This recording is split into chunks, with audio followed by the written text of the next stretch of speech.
वर्तमान समय में हिंदू संस्कृति की आश्रम व्यवस्था धीरे धीरे कमजोर होती जा रही है। चारों आश्रमों में गृहस्थ आश्रम सबसे महत्वपूर्ण माना गया है, लेकिन आज इसकी स्थिति चिंताजनक हो गई है। गृहस्थ जीवन कई समस्याओं, तनाव और अशांति से घिर गया है। इसी कारण एक ऐसे मार्गदर्शन की आवश्यकता महसूस हुई जिससे गृहस्थ अपने जीवन की समस्याओं का समाधान पा सके और संतुलित जीवन जी सके। ये ज्ञान उसी आवश्यकता को पूरा करता है। गृहस्थ में कैसे रहें? आज के समय में हर घर में तनाव है, चिंता है, रिश्तों में दूरी है, लेकिन सवाल ये है, क्या सच में गृहस्थ जीवन इतना कठिन है, या हम जीने का सही तरीका भूल चुके हैं? सोचिए, एक ऐसा परिवार जहां सबके स्वभाव अलग हो फिर भी वहां प्रेम और एकता हो, ऐसा ही एक आदर्श है भगवान शिव का परिवार।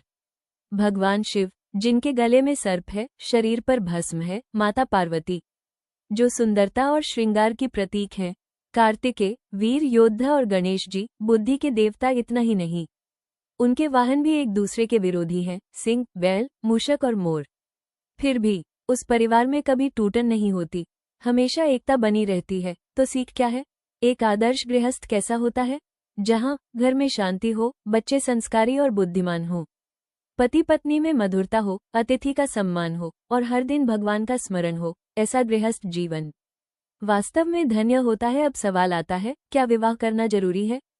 शास्त्र कहते हैं, अगर मन की इच्छाओं को नियंत्रित नहीं कर सकते तो विवाह एक सही मार्ग है, लेकिन अगर मन शांत है तो विवाह अनिवार्य नहीं है।